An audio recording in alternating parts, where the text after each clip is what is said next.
tarde, pessoal. Espero que vocês estejam gostando do dia de hoje, gostando da playlist também que está tocando no intervalo. Para começar agora as nossas atividades aqui da tarde, tá, pessoal? É com grande alegria que apresentamos a nossa próxima palestrante. Eu brinco aqui internamente que quando eu crescer eu quero ser igual a ela, né? A Ana Marçom é uma profissional multifacetada, né, que traz uma bagagem impressionante e uma visão inovadora. Para os que não conhecem, ou os que sabem pouco, em 2020 ela decidiu expandir os horizontes e mergulhar no universo de Customer Success, ou sucesso do cliente, com o objetivo de encantar e fidelizar clientes no mercado B2B, né? E a sua capacidade de criar diferenciais competitivos não só atrai, mas também retém clientes, né, garantindo experiências memoráveis e impactantes. A presença de Ana aqui é uma verdadeira surpresa, né, e digo que valeu cada centavo da esperança de um dia tê-la nesse espaço aqui. E ela vai compartilhar agora um pouco da sua expertise em implantação e controle de iniciativas que compensam aos clientes experiências tão gratificantes que os sensibilizam a permanecerem ligados, né, tanto racionalmente quanto emocionalmente àquela empresa fornecedora, né? Então, eu queria que vocês se preparassem para essa palestra enriquecedora, né, que não apenas destaca a importância de estratégias de Customer Success, mas também explora, né, como criar conexões óbvias que transformam a maneira como as empresas se relacionam com os clientes. Então, por favor, recebam a Ana Marçom. Boa tarde, telespectadores. Ana, como é que eu vou fazer essa apresentação agora? Eu fiquei emocionada com as suas palavras. Eu preciso de um pouco de água, só um momento. Ana Vasconcelos, muito obrigada pelas suas palavras. Fiquei tocada. Muito obrigada. Eu agradeço o convite da Roberta Costa, de todos e de todos vocês aí, pela participação. A Roberta me convidou no meio do escritório, eu falei, não dá, ela tem que dar. Eu falei, mas Roberta lá, eu não aceito não. Eu falei, tá bom, vou dar um jeito. E vamos lá, eu vou falar de um assunto que está presente aqui agora em mim, que são as minhas emoções. E a gente lida com tecnologia, um mais um são dois. Vamos ver se eu consigo passar uma mensagem bacana da experiência que eu tive, tá? É, Mudou aí? Show. Bom, uma apresentação. Eu sou a Ana Marçom, meu nome é Ana Paula Marçom. Eu estou na Tempest desde janeiro de 2018. Antes eu trabalhei com prevenção a fraudes cibernéticas, por 16 anos eu trabalhei com isso. E eu fui cliente da Tempest por uns 4 ou 5 anos antes de vir para cá. Eu consumia o serviço de Threat Intel. Eu sou formada em psicologia e eu fiz uma especialização de comunicação, alguns cursos forenses, enfim, eu fiz vários cursos pequenos de curta duração. E desde 2020 eu estou imersa no mundo de Customer Success ou sucesso do cliente aqui dentro da Tempest, tá? E aí eu vou falar de uma experiência adequada ao cliente, né? Quando eu estava dentro de Threat Intel, olhando especificamente o produto de Threat Intel, eu tinha uma visão e uma postura técnica. Um mais um são dois. E nós vamos nos entender aqui nos relatórios. Eu não tinha essa preocupação de olhar a relação que eu estava criando com o cliente e as emoções, tá? Mas eu pude ver que emoções, relações, necessidades têm tudo a ver quando você vende qualquer produto, inclusive tecnologia. Sendo assim, eu vou começar aqui a palestra dizendo que lá em 1995, este psicólogo chamado Daniel Goleman, ele redefiniu o que é ser inteligente, tá? Um exemplo prático, resumindo bem o livro dele, tá? Ele vem falar de um coeficiente de inteligência, que são os princípios para conseguir um bom emprego, por exemplo. E ele depois foi falar sobre o coeficiente emocional, que é o que define a permanência da pessoa na empresa e lhe garante sucesso profissional. Uma das informações mais pertinentes do livro é que o nosso coeficiente de inteligência, ele representa apenas 20%, gente. E o coeficiente emocional, 80%. Então, das aptidões necessárias para uma pessoa se tornar bem-sucedida, você precisa olhar para suas emoções. Ele já falava disso em 1995. Psicólogos anteriores também vão trazer alguns outros conceitos antes, mas o boom do período industrial no mundo, década de 80 para frente ali, a gente já via isso. E aí ele diz o seguinte: há sempre alguma emoção nos movendo. Você não é o que você fala e o que você pensa. Você é as suas emoções. São elas que te levam para os lugares. Você pode ter um discurso lindo e fazer nada daquilo que você está falando e por aí vai, tá? Hoje parece uma coisa simples, mas tem muita gente que nunca se percebeu entre emoções ali e fala, tá? E eu tive que aprender isso no meu dia a dia. E aí eu vou passar para a parte de uma pirâmide que eu gosto bastante e que a gente usa muito no marketing, na administração, que é a pirâmide de Maslow. A gente tem o psicólogo Abraham Maslow, e que em 1943 escreveu sobre um esquema que ilustra a sua famosa teoria da hierarquia das necessidades humanas, uma das ideias da psicologia que mais influenciaram disciplinas de administração e também marketing, tá bom? Essa pirâmide ela se baseia no princípio de que as necessidades humanas apresentam uma relação hierárquica capaz de direcionar a motivação dos indivíduos para diferentes tipos de satisfação. Então, nós temos aqui necessidades, motivações, satisfações, palavras-chave, tá? Embora seja frequentemente utilizada para definir estratégias de marketing, esta pirâmide, essa ideia, esse conceito, perdão, dentro e fora das empresas, um dos seus benefícios essenciais é o lembrete de uma verdade por vezes despercebida por gestores e vendedores. A gente está lidando com pessoas. A gente vende tecnologia, a gente trabalha na frente do computador, mas a gente lida com pessoas que têm desejos, urgências, inspirações distintas, necessidades e satisfações.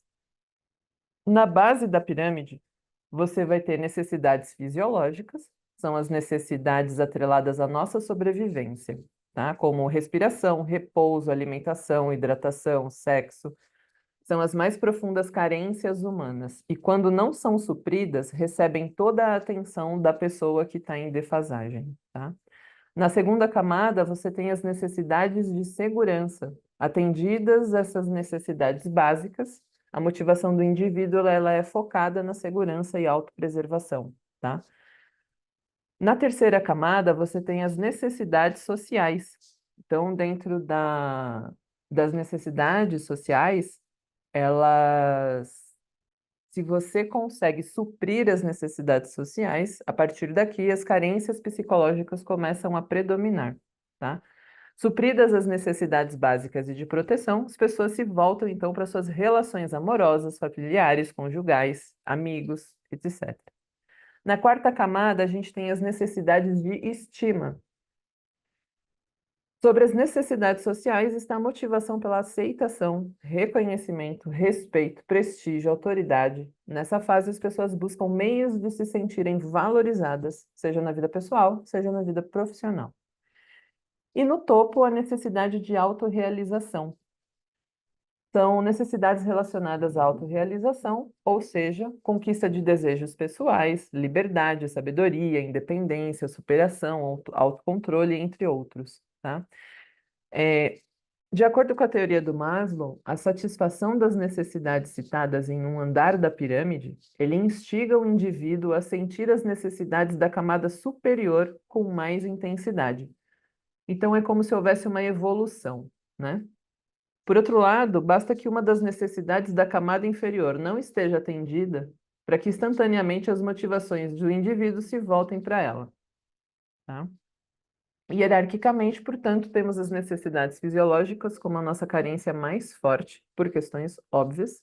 Você tem que manter seu corpo biológico, seguido pela autopreservação desse corpo, você manter a socialização, autoestima e autorrealização, tá?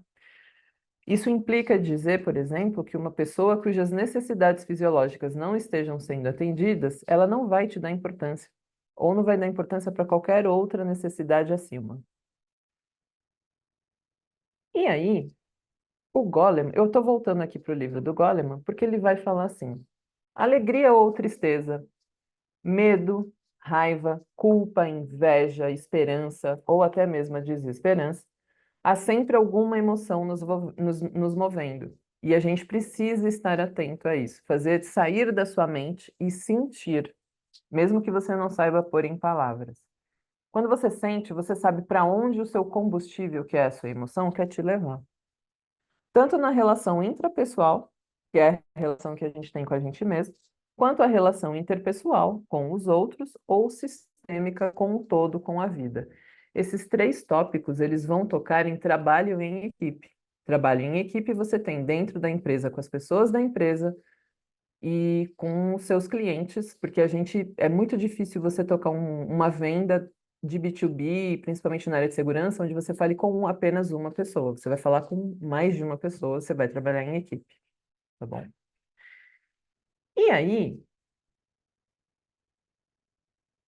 a raiva, ela nos diz que algo é injusto e nos impulsiona ao encontro da justiça. Eu lido muito com clientes com raiva às vezes. Tem períodos mais, tem períodos menos. E eu não posso levar essa raiva para o lado pessoal. Eu não posso falar, pô, ele tá bravo comigo, eu vou xingar ele também. Isso é levar para o lado pessoal. Eu preciso separar isso. Como eu separo isso? Eu fiz mágica? Não, eu faço muita terapia, confesso a vocês, para eu saber onde que essas coisas, onde situações me tiram do eixo, para eu trabalhar em mim, para eu conseguir render melhor. Afinal de contas, eu faço gestão de equipe e eu não posso levar para o pessoal as necessidades que as pessoas da minha equipe me trazem. Senão eu embolo o meio de campo e não consigo ser neutra e justa, tá? E aí, quando uma pessoa está com raiva, eu pergunto a vocês, qual é a necessidade por trás da explosão emocional, denominada raiva? Porque o Goleman, ele vai falar que por trás de uma emoção tem uma necessidade. E às vezes a pessoa reage ainda como ele era criança ou jovem. Ele não sabe expressar, ele sente a emoção e ele bota para fora. Isso depende do temperamento, da personalidade da pessoa, tá? Tem pessoas que são calmas, tem pessoas que são aceleradas, ansiosas, explosivas, tem pessoas que são nervosas e irritadas. Eu tô nessa última fase, mas não, mas é da personalidade, da educação que ela teve, enfim. Então você tem que saber lidar, tá? E aí, quando um cliente se diz insatisfeito, eu sempre me pergunto, qual é a necessidade por trás dessa reação emocional dele? Eu não vou perguntar isso, obviamente, para o cliente, porque vai soar indelicado, mas eu tenho que ter a sensibilidade e o jogo de cintura de traduzir a ele. Estou vendo que o senhor está ou a senhora está insatisfeito. Eu gostaria de saber onde que eu posso acertar. Olha, a partir do que eu te mostrei, como que a gente pode acertar com você? Então, você precisa ter esse jogo de cintura. Eu não vou chamar de frieza, porque não é frieza, é esse domínio e esse jogo de cintura, tá? Lembrando que a raiva ela nos diz que algo é injusto, por isso que eu explodo, porque eu quero uma justiça, tá? A tristeza, ela vai me dizer que algo importante para mim foi perdido. É difícil encontrar cliente triste com resultado de projeto, ou é raiva ou é medo às vezes, tá? Medo indica alguma ameaça. Então a gente observa, eu observo mais reações de raiva ou de medo, porque ele, obviamente, ele pega o nosso resultado e precisa fazer algo com aquilo. E nesse sentido, todas as emoções elas são bem-vindas, tá? A gente não, na psicologia a gente não quer que a pessoa pare de sentir emoção, até porque o corpo ele reage mais rápido com emoção do que com o pensamento, tá? Então é como se o seu corpo sentisse o ambiente e ele já reage emocionalmente muito mais rápido do que o seu pensar e analisar aquilo, tá? Cada uma dessas emoções, elas são mensageiras de alguma coisa. Então, é importante que deve ser, você deve sentir isso e você deve expressar para você, tentar entender qual é a sua necessidade por trás daquilo. Por quê? Eu gostaria de lembrá-los que aqui na Tempest, aí eu boto o loginho da Tempest, ou a gente lida com tecnologia, a gente vende tecnologia e a gente vai fazer a entrega de um resultado que envolve tecnologia. Para quem? Para um robô? Não, para seres humanos. Eu posso fazer uma entrega óbvia para o cliente, como eu vou fazer também entregas e comunicação com os meus colegas da área técnica. E eles também têm emoções, eles não são robôs, a gente tem que se lembrar disso.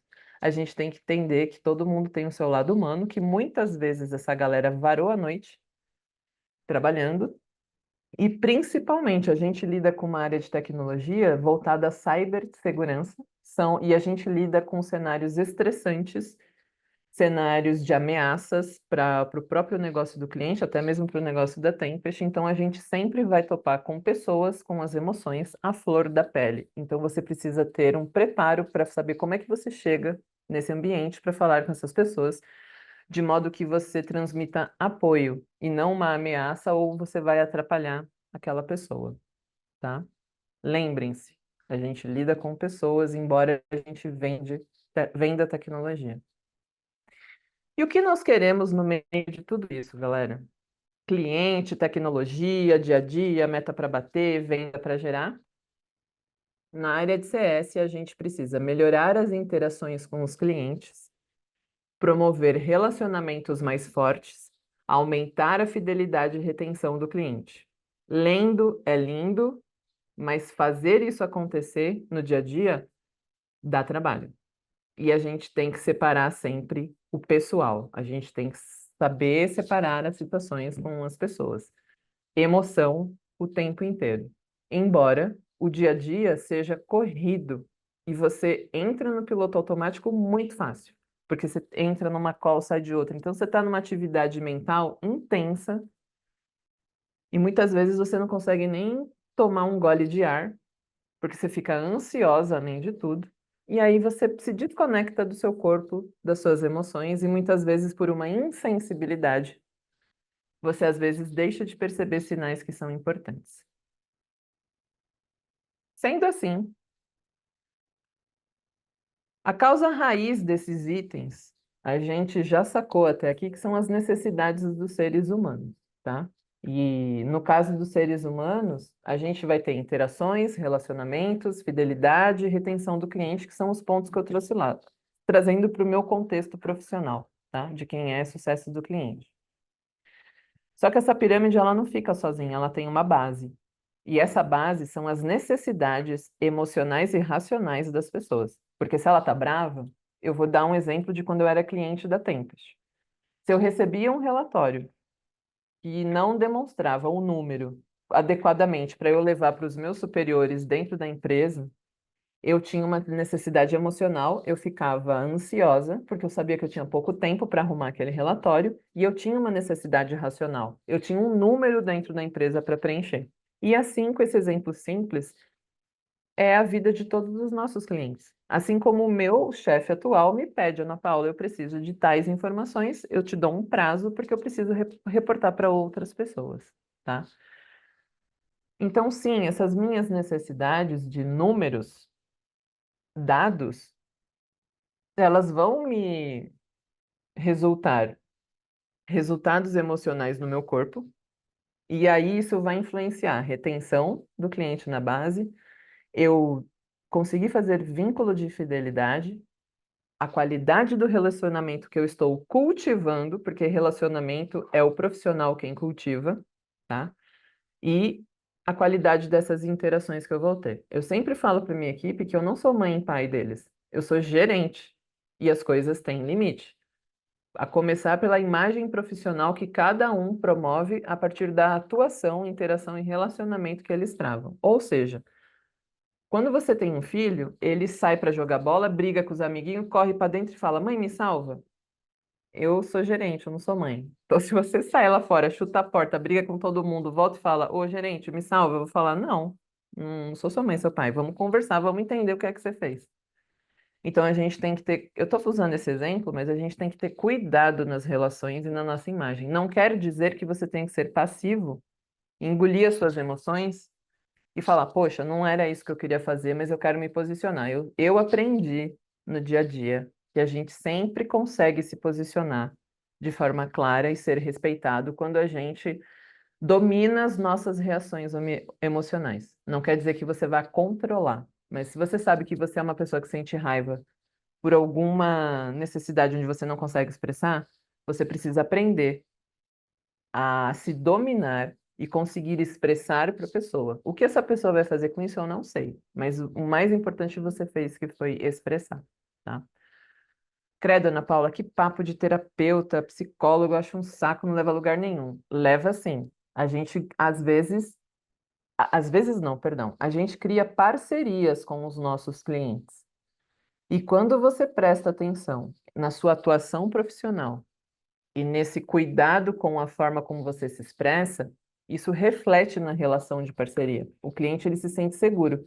E eu já passei por várias situações onde eu vou dizer não para o cliente e ele respeita o meu não. Porque não é somente um não. Eu dou o fundamento e o fato de eu dominar a minha postura profissional faz com que o cliente ele sinta segurança. E o mais importante, eu não estou preocupada com a imagem da Ana Paula Marçom. Eu represento um cargo aqui dentro e represento a Tempest. E eu sou atendimento.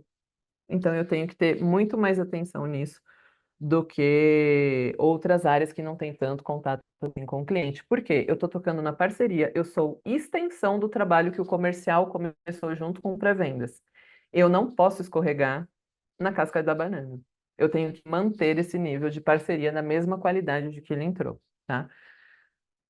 Então, assim, acho que espero que até aqui eu tenha conseguido explanar sobre a importância das emoções e o que ela reverbera, tá? E eu vou falar aqui agora de frameworks.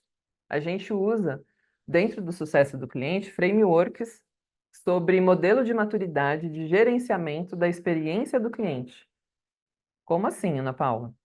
A gente consegue, no mercado tem muito framework, tá, que trata sobre modelo de maturidade de gerenciamento. Tem um que eu gosto de usar, que é lá do Gartner, e ele se chama Hierarquia das Necessidades dos Clientes Empresariais. E ele é sensacional porque ele é como se ele fosse uma bússola para você saber o nível em que está a maturidade da entrega dos entregáveis de forma que atenda às necessidades dos clientes, tá?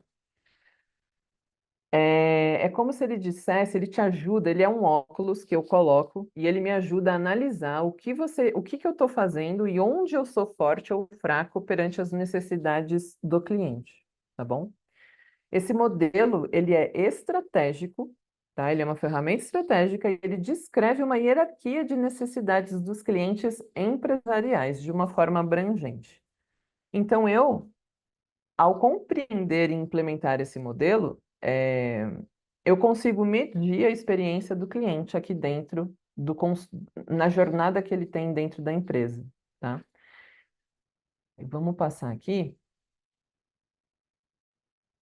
Eu vou conseguir aqueles pontos daquela brincadeira que eu fiz lá em cima. O que nós queremos? Melhorar a interação com os clientes, promover relacionamentos mais fortes, e aumentar a fidelidade e retenção do cliente. Como é que eu consigo isso? Eu vou falar agora sobre essa pirâmide de hierarquia das necessidades dos clientes empresariais. O nível um ele trata de comunicação. Toda vez que vocês lerem a palavra eu na pirâmide, ela está relacionada à palavra cliente. Então, a base de tudo é forneça informações que o cliente possa usar, eu, cliente, posso usar, tá?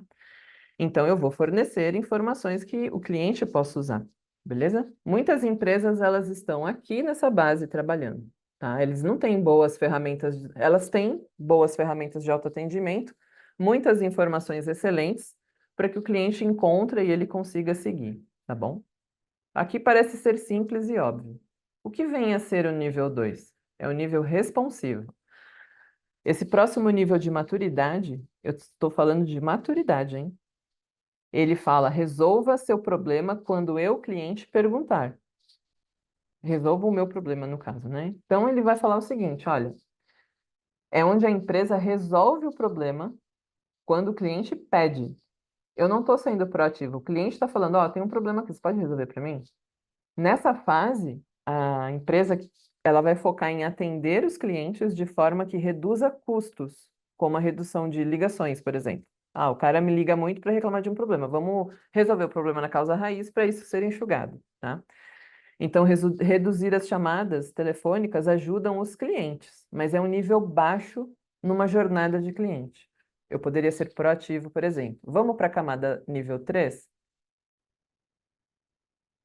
Resolver minhas necessidades quando eu pedir. É o cliente falando aqui. E aí é compromisso. A gente está no nível de maturidade de compromisso.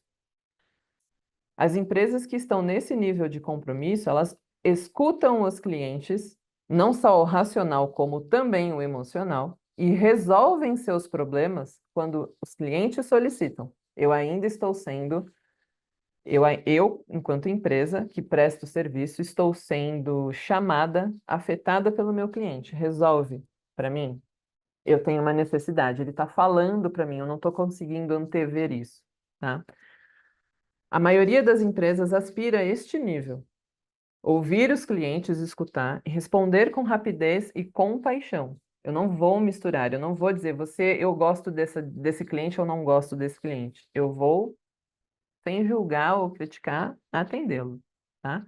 Não quero dizer que eu tenha que entregar tudo o que o cliente pede que está fora do escopo. Não é isso que eu estou falando. Estou dizendo que eu mantenho a minha linha de comunicação e o cliente construa com ele uma relação saudável e de respeito, principalmente, tá? A maioria das empresas, ela aspira a este nível. E uma boa meta, mas que está apenas na metade da pirâmide da experiência do cliente ainda, é... O ponto aqui é que o cliente ainda está me procurando para falar, ó, eu tenho uma necessidade que você não tinha mapeado. Aí a gente vai passar agora para uma parte da pirâmide que é o sonho de consumo já de quem é gerente de CS, tá? O proativo. Forneça o que o cliente precisa sem que ele peça. É sonho de consumo isso aqui. Porque eu já chego para ele assim, ele chegou no bar, sentou e eu já sei que ele quer uma Heineken gelada no copo assim, assim, assado e uma coxinha. Porra, se chegar num lugar e for atendido assim, o que você vai fazer? Você nunca mais sai daquele bar, nem eu, tá? É top. Mas para a gente chegar num nível de atendimento proativo, é, algumas empresas B2B, tá, com as quais eu já estudei, e vi cases, elas gerenciam proativamente os suprimentos dos clientes, ou seja, as entregas, tá, e fornecem as remessas sem que o cliente solicite, porque já é o óbvio para eles. Mas a maioria dos clientes, ele espera que você ligue e que você como é que é a palavra? Me fugiu. E que você suponha o que é que ele quer, além do que está dentro do contrato, tá? Para você, e para uma empresa como nós chegar nesse nível, você precisa ter um aprofundamento da compreensão do dia a dia do cliente. Olha, Ana Paula, como assim? Está muito abstrato. Cliente, quando eu entrego um resultado para você, como é que você consome este resultado dentro da sua empresa? Com quem você vai falar? Para onde você leva? Ah, eu falo com o meu board executivo, porque aí tem uma reunião executiva aqui dentro, tem uma reunião assim assada, e a minha necessidade, no final das contas, Ana, é falar para o dono da empresa que a gente está ou não é, tem brechas no sistema. É um exemplo hipotético, tá? Então você vê que o caminho que a informação do relatório técnico, que foi apresentado por um técnico, e eu, enquanto atendimento, estava na sala ali. Olha o caminho que o nosso dado fez. E esse dado geralmente tem uma volta. Eu consigo saber do universo do meu cliente quando eu promovo uma relação de parceria. E isso dá trabalho. Cultivar relacionamentos dá trabalho. Você tem que falar com esse cliente toda semana. Você tem que dar espaço de escuta.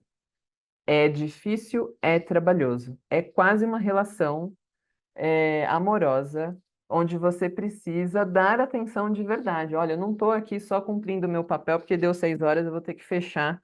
Você pode até fazer isso, cumprir muito bem o seu trabalho e entregar dentro do seu horário, mas o ponto é, dê atenção.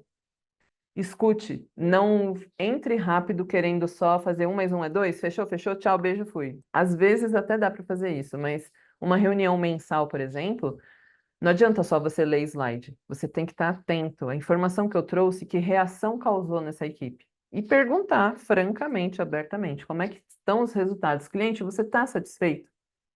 Essa é uma frase chave de trabalho, tá? E aí, agora a gente vai para o topo da pirâmide e última etapa. Torne-me melhor, mais seguro ou mais poderoso. Como é que a gente faz para o cliente se tornar melhor, seguro e poderoso? O nível superior da pirâmide é a evolução.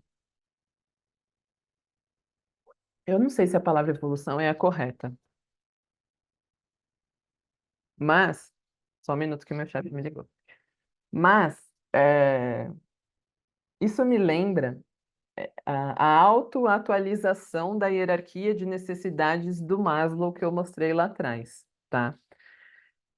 Essas empresas tornam o cliente melhor, mais seguro e mais poderoso. Como? As poucas empresas que chegaram neste nível, elas possuem o tipo de devoção ao cliente através de uma reputação que eles construíram juntos, que é a tal da relação de parceria, onde você tem acesso aos resultados de negócios profundos e sustentáveis. Então, eu sei que o resultado que eu produzi para o cliente está fazendo, modificou a engrenagem dele de uma forma efetiva. Eu não vou usar a visão maniqueísta bom ou mal aqui, tá? A gente vai falar de efetivo, para evitar essa coisa de bom e mal, beleza? Para você ir para os níveis superiores da pirâmide do Gartner aqui, da hierarquia das necessidades dos clientes empresários, você precisa usar um mapa de jornada do cliente. Isso daqui não anda sozinho sem um mapa de jornada do cliente. Ou seja, por onde que esse cliente está passando, onde ele se enroscou, ou onde eu produzi uma experiência de consumo que ele não ficou satisfeito, não porque ele não gosta da gente, mas é porque ele precisava de alguma informação, provavelmente, que não foi atendida, tá? Bom, chegar a esses 5 níveis, passar por eles, requer investimento significativamente maior, tanto de insights do lado do cliente, quanto em design da solução dentro da empresa. A gente não trabalha só o cliente, eu tenho que trabalhar minha equipe com treinamento, com visão de negócio. Ela tem que entender muito bem do serviço que ela está operando para ela se sentir segura e empoderada para empoderar o cliente. No final das contas, a gente precisa passar informações que empoderem este cliente, tá? E assim, nesse modelo aqui, o que eu mais gosto é que ele é muito fácil para as empresas entenderem por que ele é importante, porque ele inclui o impacto do cliente. Ele vai falar de impacto. Poxa, a informação que eu estou levando, ela está impactando como o cliente? Eu estou dando mais trabalho para ele me entender e consumir, ou eu estou dando pouco trabalho e ele está conseguindo fluir internamente? Ou seja, ele está auto-vendendo a imagem da Tempest de forma com satisfação, tá? Sendo assim, eu vou concluir aqui a minha explanação dizendo o seguinte: o que eu concluí disso tudo, tá? Naquela planilha, você não pode passar diretamente dos níveis inferiores para o proativo e evolutivo. Não tem como, tá? Você tem que ir pelos níveis, porque aí você vai crescendo, aprendendo e ampliando a construção da educação ali, do entendimento do que você está fazendo. Você só precisa ter certeza, portanto, de que toda a sua experiência está no nível de compromisso. Se você conseguir ir para o nível de compromisso, você vai conseguir subir nas demais itens, porque aí você vai se sentir mais seguro, tá? Porque você já domina muito bem o conteúdo e você sabe fluir com aquilo, tá? Então você domina muitas habilidades que você começou lá da base da pirâmide. É uma questão meio óbvia, né? Você não começa a estudar na faculdade, você começa lá do jardim de infância e vai subindo a sua graduação, o seu desenvolvimento, tá? A régua é a mesma. Quando você estiver pronto e na fase do compromisso, é aqui que você começa a ganhar a fidelidade do cliente. Porque o cliente começa a se sentir seguro. E ele vai falar: poxa, eu aposto as minhas fichas quando eu estiver inseguro, eu precisar de uma luz, de uma consultoria, eu sei que eu posso contar com essa empresa. Então eu me sinto seguro e eu vou ter fidelidade a essa pessoa, né? A essa empresa, no caso, para gerir o meu negócio, entre outras coisas. A proatividade, ela resolve aí muitos problemas, e enfim.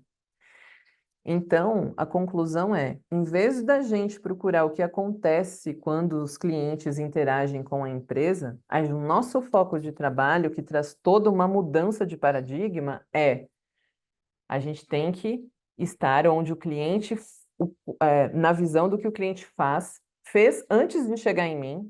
Qual é o seu contexto antes que te levou a chegar aqui? E depois você precisa interagir com ele para entender a informação que eu te dei, como é que você está usando isso.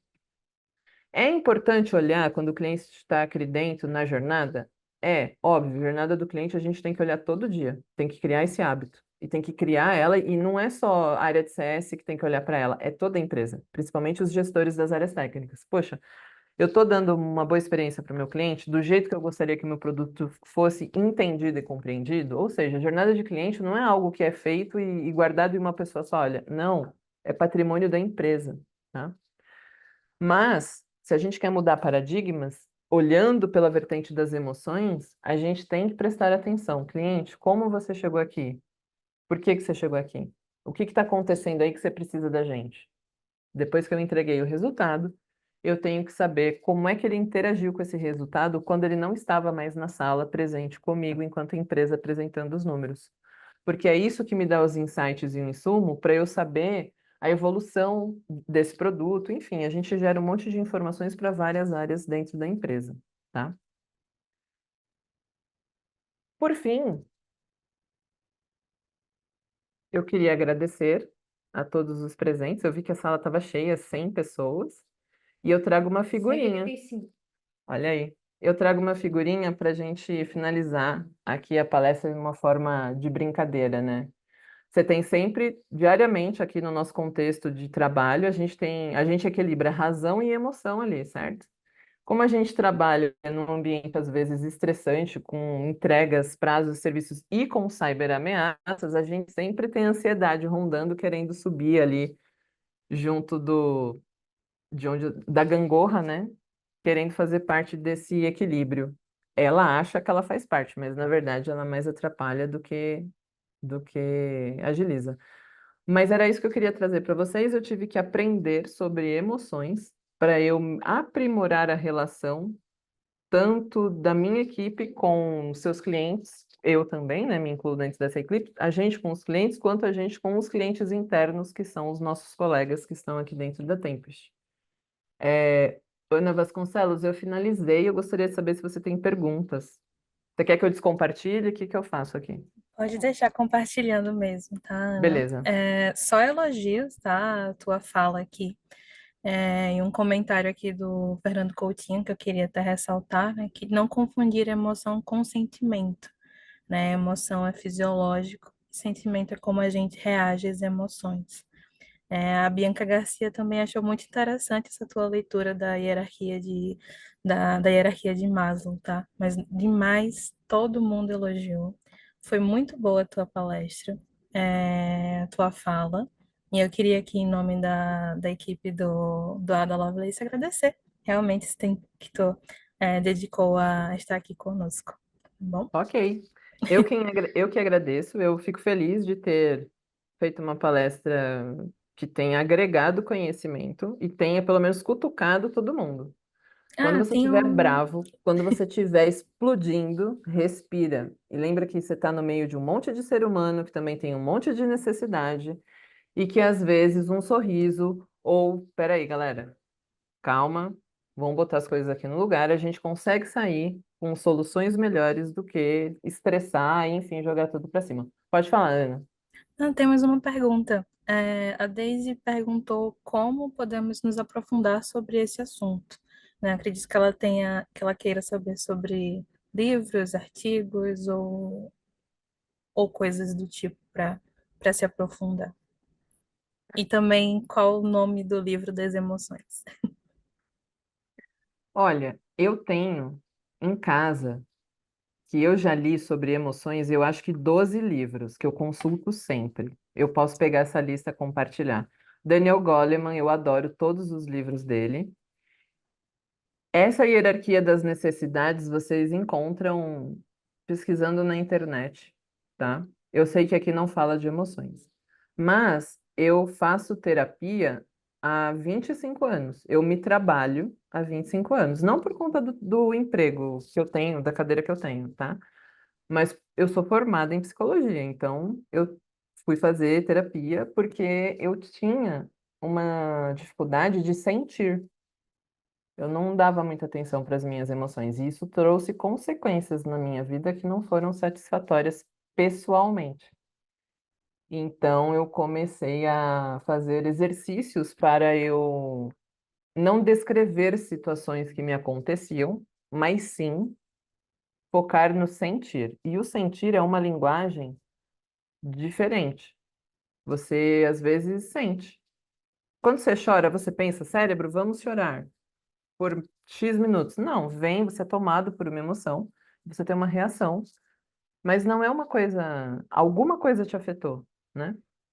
Então eu tenho livros, e tem terapia. A gente tem que se trabalhar, eu leio muito a respeito para eu ver se eu tenho uma visão diferente, porque eu percebi que isso me fortaleceu. Eu lido com equipes em situações difíceis de trabalho, em situações onde o cliente precisa de uma atuação, onde o cliente está numa condição crítica e eu preciso entrar naquela situação crítica sem ajudar a colocar mais gasolina onde já está pegando fogo. Eu tenho que saber. E assim, eu sou um ser humano. Tem situações que eu falo, acho que eu vou entrar e não vou me abalar, e eu me abalo. Então, eu perceber isso me trouxe qualidade de vida, por incrível que pareça. Mas, Daisy, foi lendo livros e fazendo terapia, chorando muito sozinha, tentando encontrar alguma resposta diferente minha. Eu fui me trabalhando. Não sei se eu respondi a Daisy, mas não tem como fugir, na minha visão, de você encarar o seu lado escuro da força, tá? Tem que olhar. Quando você vira gestor, você enxerga muitos lados, tá? Isso é o fato. A gente se depara com muitas situações inusitadas, você precisa, e você faz uma escolha, e eu fiz uma escolha. Eu quero continuar como gestão, eu vou desenvolver pessoas. Eu não posso descarregar as minhas frustrações nelas. E a partir dessa escolha eu fui me desenvolvendo. Mas eu tive que fazer uma escolha. Eu fiz e eu banco essa escolha. Eu aprendi também a bancar as coisas na minha vida. Ganhei muito com isso. Ana, mais alguma coisa? Não, não, só mais Não? elogios aqui e reforçando que é importante sim em termos desse autoconhecimento, né? Eu não tenho outro caminho. Se eu falasse outra coisa aqui, eu ia estar chovendo, talvez falando algo que não seja verdadeiro para mim. Então eu prefiro ser honesta. Foi esse o caminho que eu fiz. Tem mais livros aí que eu posso passar para vocês depois sem problema nenhum. Todo mundo tá esperando essa lista depois. Ana, você Depois me fala o compartilhe caminho que eu conosco. passo. Eu vou gerar o link aqui, eu passo para vocês. Combinado, então. Então, muito obrigada, Obrigada. Ana. Obrigada. Obrigada a todos.